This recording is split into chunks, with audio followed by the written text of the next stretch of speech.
Hello, আসসালামু আলাইকুম। তোমরা সবাই কেমন আছো? আশা করি তোমরা ভালো আছো। আলহামদুলিল্লাহ, আমিও ভালো আছি। আজকে তোমাদেরকে আমি দেখাবো, দেখো আমার গাছের সাথে মৌলবী আলু, কতগুলা মৌলবী আলু ধরেছে, অনেকগুলা মৌলবী আলু।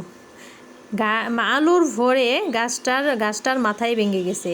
এখন আমি সেখান থেকে আলু পারবো আর মাংস দিয়ে রান্না করব। তোমরা দেখতে থাকো, স্কিপ করো না কিন্তু, না হলে মিস করবে। এই তো দেখো, আমি অনেক কষ্টে একটা আলু পেরেছি, তাও অনেক বড়। ওই তো দেখো, কিন্তু আমি আর পারতে পারলাম না, অনেক চেষ্টা করেছি কিন্তু পারিনি। একটাই পেরে এনে কেটে এই দেখো রান্নার জন্য প্রস্তুত করছি। সেই আলুটাকে প্রথমে ভাপ দিয়ে নিতে হবে, কারণ আলুর মধ্যে বিজল বিজল একটা ভাব থাকে। যদি তুমি আলুটা ভাপ না দাও তাহলে তরকারি রান্নাটা মানে বিজল বিজল হয়ে যাবে। তার জন্য আলুটা ভাপ দিলে বিজল ভাবটা ছেড়ে যায়। এখন দেখো, আমি কড়াইয়ের মধ্যে পেঁয়াজ কুচি দিয়ে দিলাম। এই তো এখন তেল দিলাম। তোমরা যে তেল খাও না কেন সেটাই দিবে। এখন আমি জিরা দিলাম, এলাচ দিলাম। এখন আমি নাড়াচাড়া দিয়ে এই তো দেখো রসুন বাটা দিয়ে দিলাম। এখন এখানে আদা আর জিরা বেটেছিলাম, আমি জিরা বাটাটাই বেশি খাই। এখন সেখানে মরিচ দিয়ে দিলাম আর সামান্য পরিমাণে পানি দিলাম যাতে না পুড়ে যায়। এখানে মরিচ দিলাম, সজের গুঁড়া দিলাম, লবণ দিলাম, দিয়ে ভালো যে মশলাটা তোমরা তরকারিতে খাও সেটাই দিবে। এখন আমি সামান্য পরিমাণে পানি দিয়ে আবারও ভালো করে মশলাটাকে কষিয়ে নেব।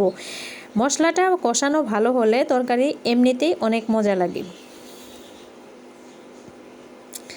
এই তো দেখো, মশলা কষানোর জন্য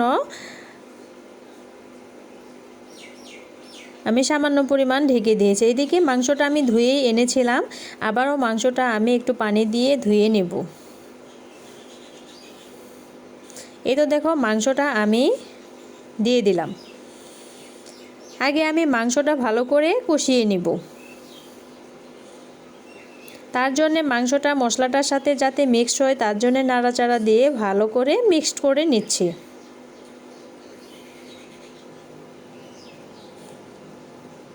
তারপর সামান্য একটু পরিমাণে পানি দিব, বেশি দিব না, কারণ মাংসর থেকে পানি বের হবে। এই তো দেখো, মাংসটা পানি শুকিয়ে এসেছে, কষানোটা হয়ে এসেছে, দেখতে থাকো।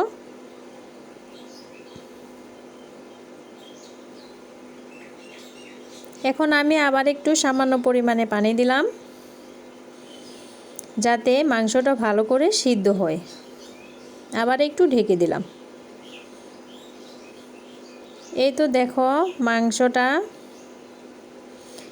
কারণ আলু যেহেতু নরম তাড়াতাড়ি সিদ্ধ হয়ে যাবে, তার জন্য ভালো করে মাংসটাকে কষিয়ে সিদ্ধ করে নিতে হবে। এই তো দেখো মাংসটা প্রায় সিদ্ধ শেষের দিকে। তারপর আমি আবারও আলুটাকে ধুয়ে এখন তরকারিতে দিয়ে দিব।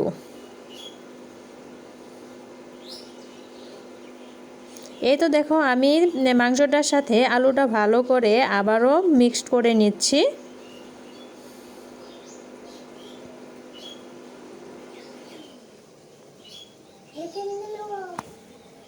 তারপর আবারও আমি ঢেকে দিলাম।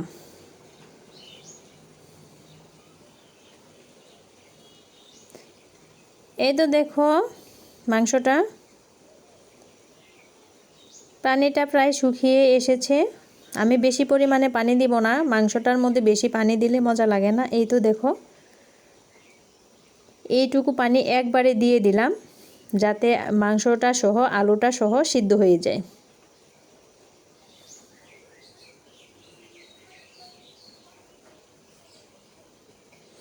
এই তো দেখো, তোমাদেরকে দেখিয়ে নিচ্ছি ঝোল দেওয়ার পর কেমন হয়েছে। আবারও আমি ঢেকে দিলাম যাতে সিদ্ধ হয়। এই তো দেখো বলক এসেছে, আমি নাড়িয়ে চাড়িয়ে নেব।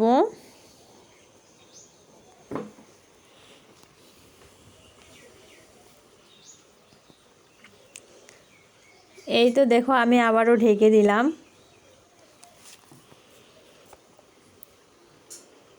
এই তো দেখো ঝোলটা শুকিয়ে এসেছে, আমার রান্নাটা প্রায় শেষ। তোমরা সবাই ভালো থাকো।